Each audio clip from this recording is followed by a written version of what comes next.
Welcome to Places and Faces, our second episode right here at Tradition Field in St. Lucie West. I'll be joined later by our Mayor, Gregory Oravec, and we're going to spend the evening talking about hot dogs, beer, and baseball. I couldn't find a better way to spend a Saturday night. Hopefully you'll be joining us too, or maybe you'll be coming out soon. The season runs through August. Today we've talked to Paul Taglieri, the executive director right here at Tradition Field, and we are also expecting the mayor to partake in a couple of really fun games out on the field, so stay tuned.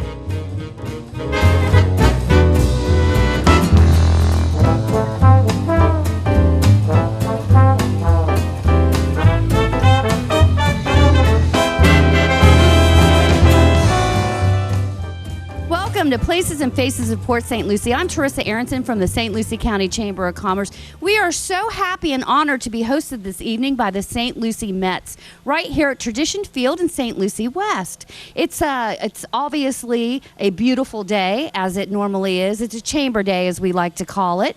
And shortly I'll be joined by our Mayor of Port St. Lucie, Mr. Greg Oravec. But I want to start the show off with our host. He is the executive director here at the St. Lucie METS facility. It is, of course, Paul Taglieri. Welcome, Paul. Thanks for having me on. Thank you for being here. Thank you for having us here. Great set. Look at this set I know. here. It's a picture-perfect background, I must say. 96 degrees. So. It's a little bit before the game, about an hour or so before the game, so it's not quite full yet, but we'll see some people in these stands Should have a good shortly. crowd, I hope. I hope we have a good crowd. Yeah, we have a great night. I think we have fireworks tonight after the game, so we'll have a good crowd here tonight. A special night with fireworks. Yes. And we chose to come out because we're visiting. The show visits different areas, different places, different tourist venues in the community. And, my first thought was, of course, let's go to METS Stadium. It's a little hard to get in here during spring training, though, I have to admit. Yeah, two different seasons. We had a great spring training. The crowds are tremendous during spring training. They are. And this is a different season, but a good season. It's great for the community.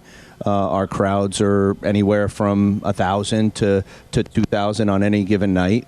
Thursdays, Fridays, and Saturdays are great crowds here, and like we talked about, we have the fireworks here tonight on the weekends, and but it's just a nice event to bring the family out and enjoy a nice evening of baseball and support the local economy. I mean, the METS here is a huge economic impact for our area, not just spring training, but having a team here, a farm team here in the summer season is also a huge economic boost for all of us, and we want to be supportive of that because we realize how much we depend on them during spring training. How many seats are there here? 7,000. Our capacity is 7,000 at Tradition Field. And during spring training, all of them are full?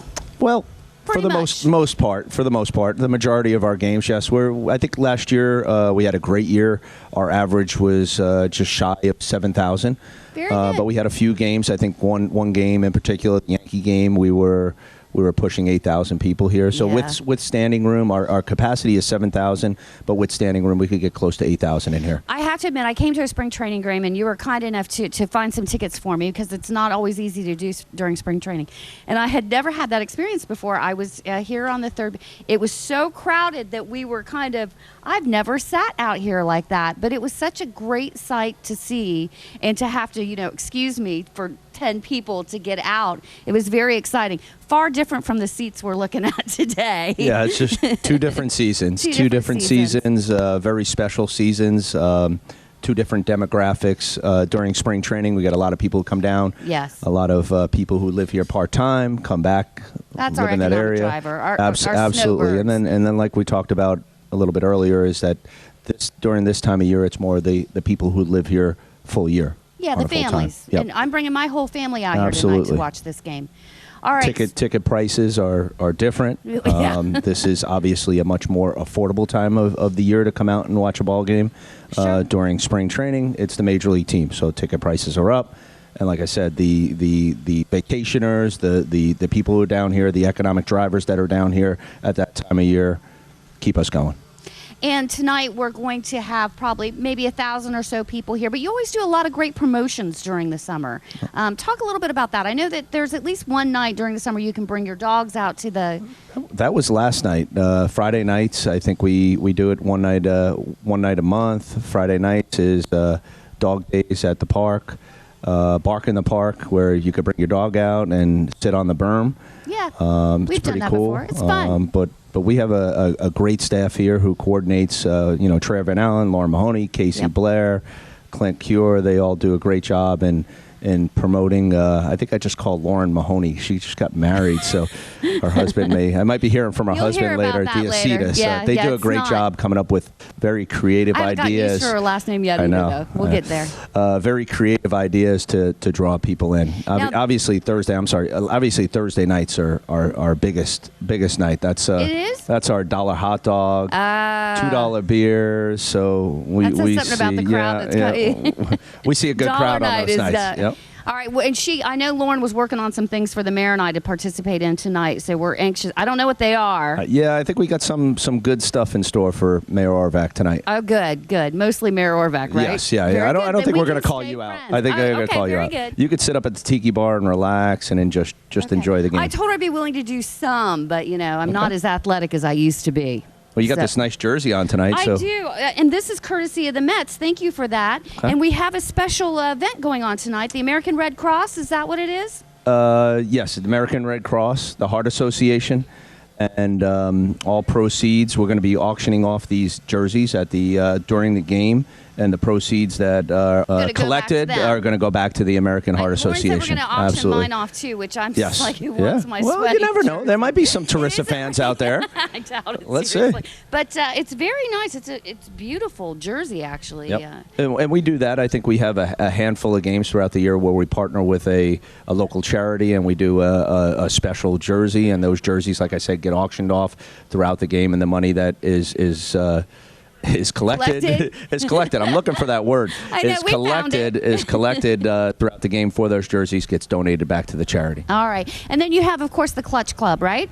The Kids Club. The Kids Club? Yep. And is it Clutch? Is that the mascot? Clutch is our mascot. It used to be Slider for many, many years. Don't say Slider, because now I'm going to call him Slider.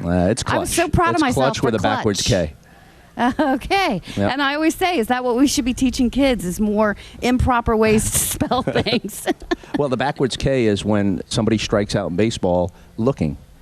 Oh, okay. And doesn't swing the bat. So there's a baseball connotation to it. There's a purpose for that. Correct. All right. It's not just, IDK. No, I don't know. No.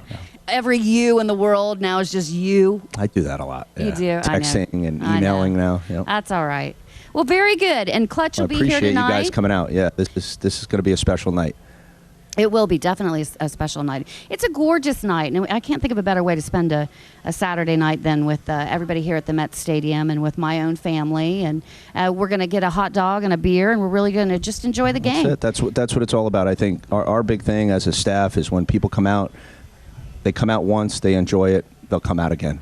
No doubt. Very good. No doubt. Thanks for being with us, Paul. I really appreciate it. Thanks for having me. Thanks for hosting us. Thank you for allowing us to film up here. And hopefully more people will learn about the Mets, the St. Lucie Mets, not just the New York Mets, and be able to come out and join you in the summer months. Great. Appreciate it. All right. Thanks again. And we will be right back shortly with Mayor Orvac.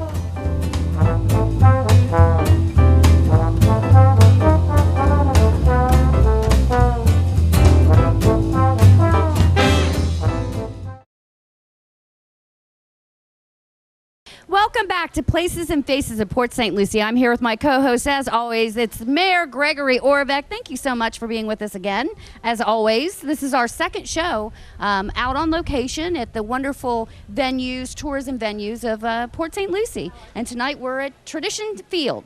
We are, and certainly one of our most iconic locations. Of course, our first ever Places and Faces of the Pizzle of Port St. Lucie was at Club Med. It was. And I don't know if you've challenged the viewers yet to send in their recommendations on some of the places we should go to next or in the coming months, but certainly would love to, that's a great idea. Hear from them. Yeah.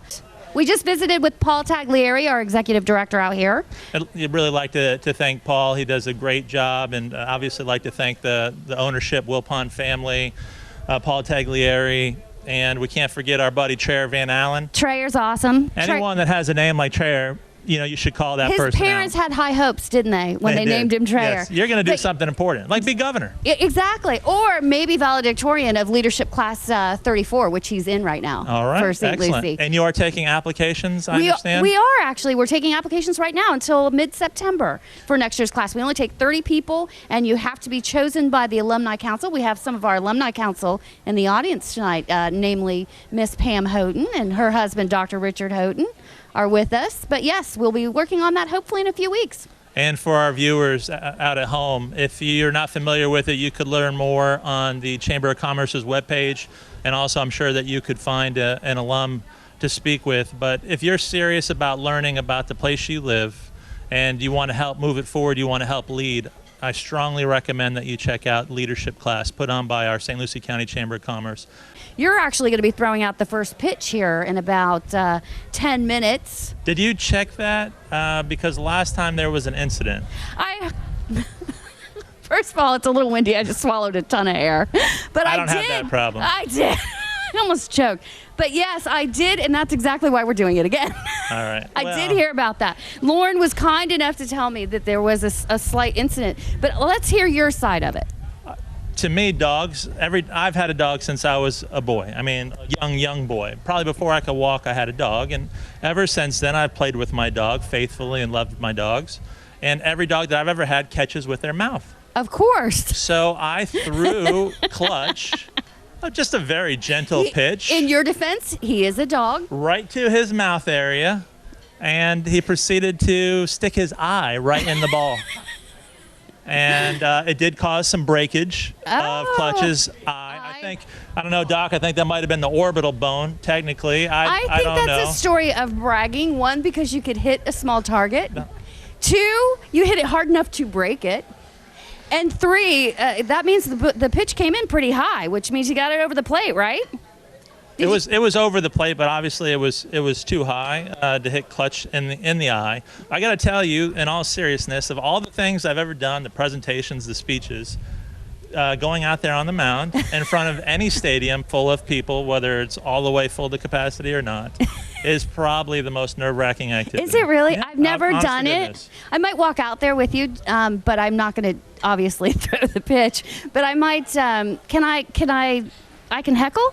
I'll be happy to let you do it if you like, and I'll spot you. But it's not like the president where you get to go to the bullpen and warm up and walk out there. The mayor, they just throw you out there and say, yeah, try well, to while make it we're happen. talking about our next segment, just start doing one of these while we're sitting here, Yeah, so you can warm up the. There warm you it go. up. What I like to do, though, if you'll indulge me, is just talk about the area that we're in. So last time we were at Club Med, we talked about some of the history of Club Med, what it meant to the city. And here we are at Tradition Field, formerly Thomas J. White Stadium. Yep. And if we could, I know that you know a lot about it. Chamber's been a big supporter of bringing baseball, Major League Baseball, to St. Lucie County and Port St. Lucie.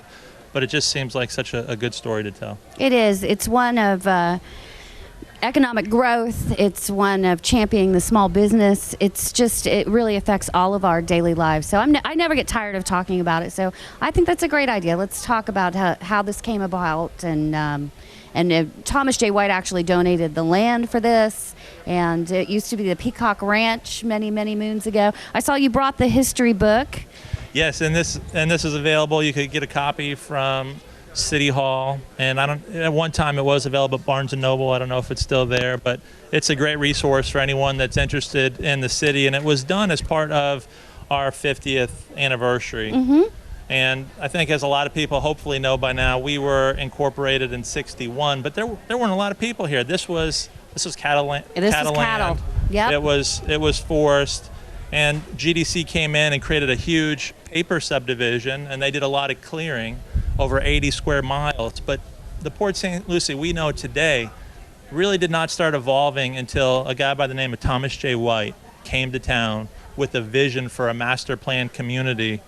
And that's one of the interesting tales that's in this history book. So in the mid-'80s, rather than those just quarter-acre lots that GDC created, subdivided, we call it, he put together a plan for a 4,000-acre mixed-use development.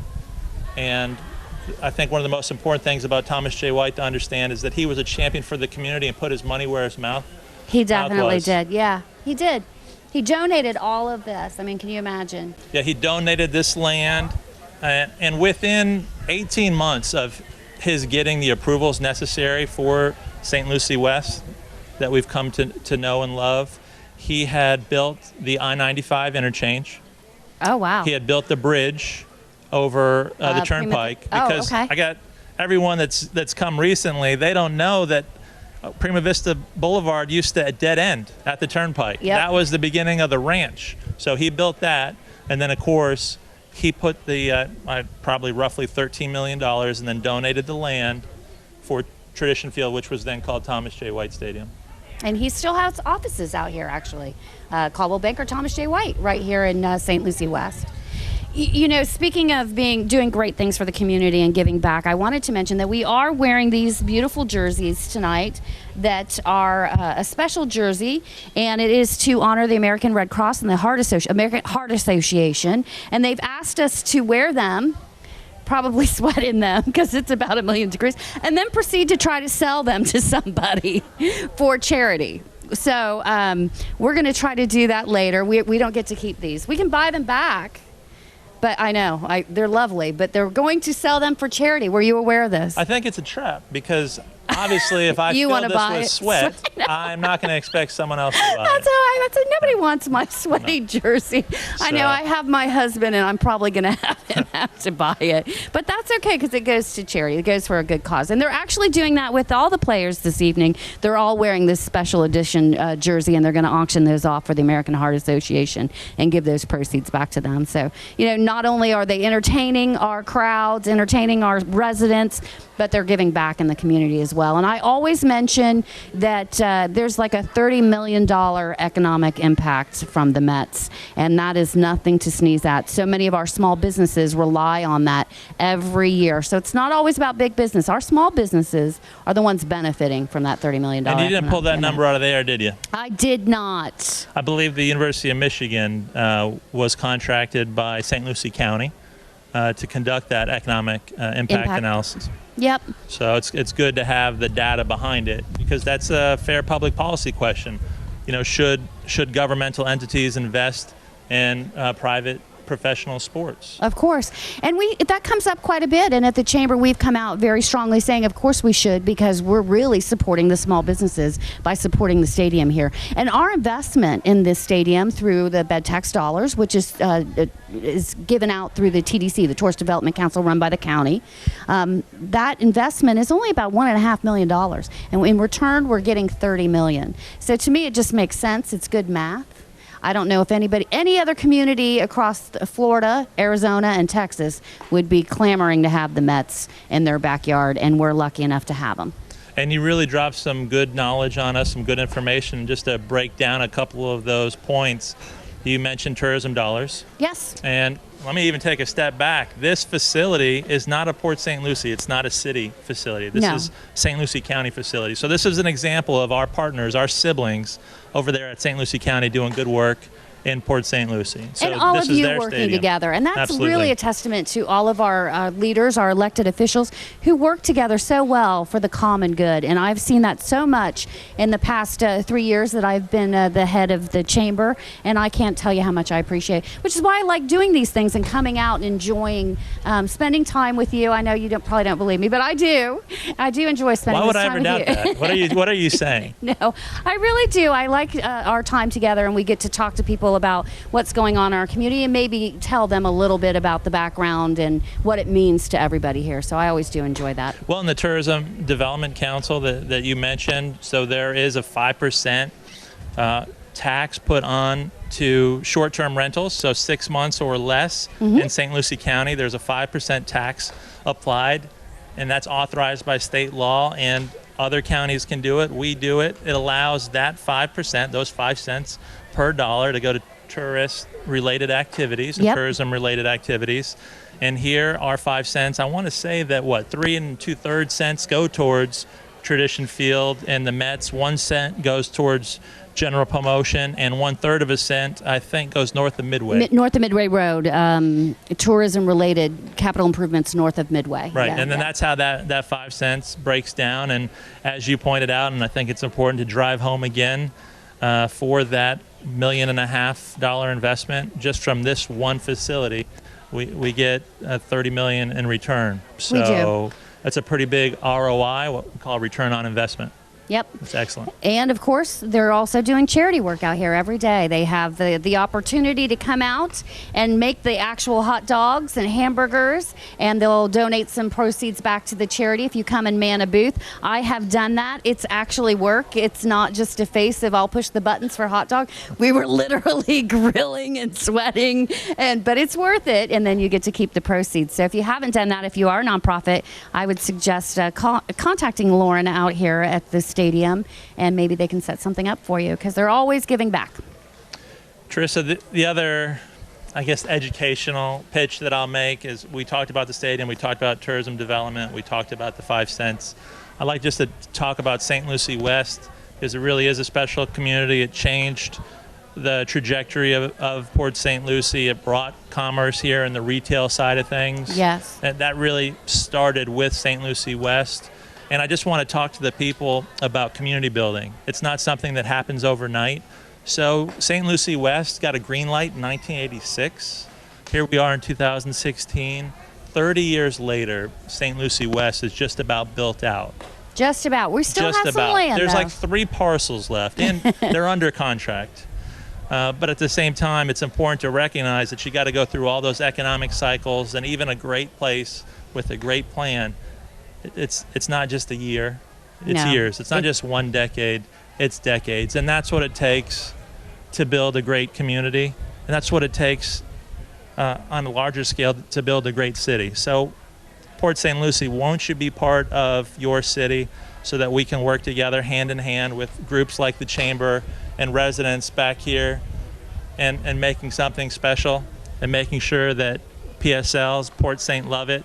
You know, we encourage you to come out, whether it's this or a council meeting, but please come together with us and let's make it happen. Let's make our strategic plan happen. Thank you for that, and thank you for sharing that. I think it's important. But I do, and since we're in the stadium, who can tell, Teresa or I, who was our first opponent in this stadium, spring training? Who was the first team that your New York Mets in spring training played? I think that's a hard one. Oh, this is easy. You want me to Really? give you the year? Lauren works here and she's looking perplexed. 1988. 1988. I believe Lauren, the were date you was born? March 5th. It was the year she was born. March 5th, 1988. And of course, there was in Port St. Lucie, so it was a sunny day. It was a gorgeous day. It was, It was a about chamber day 74 degrees, clear skies. in 1988 in the summer. Yeah. Well, this was spring training. So does anyone know? Oh, Does spring anyone training. know out there? Who No? said that? Dodgers. Ding, There ding, you go. ding, Lauren ding. did know it. I doubted her. Shame on me. And I believe there's a plaque out front in bronze. Oh, is there? So check out the public That art, she people. walks It's by for every your day own when she good. It's comes to work. culture. Yes. Take in the culture, for Public goodness art. sakes. Woo! But we've got to get you down to the field because you're going to throw out that first pitch. Are those cameras capable of catching really fast motion? All right. All right. All right. You blinked, you missed it. All right. And I would say that's what I would do. I threw it. You didn't see it? No pressure. No pressure. You know what you're doing. Oh, I know. Come on, walk me out there. Once again, ladies and gentlemen, we direct your attention to the pitcher's mound area for tonight's second ceremonial first pitch. Please welcome, representing the Chamber of Commerce Spaces and Places, please welcome the Mayor of Port St. Lucie, Mr. Greg Urbeck. Let's go, PSO!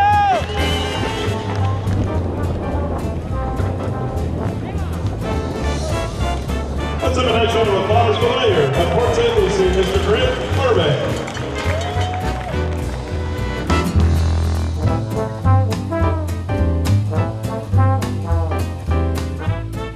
All right. Well, the mayor just finished up the first pitch, and I want to thank you all for watching. I'm Teresa Aronson, And I'm Greg Orvac. and we want to thank you for joining us on Places and Faces. And then check out Clutch. For some reason, his paw is in a ice bath. Have a good day, everybody.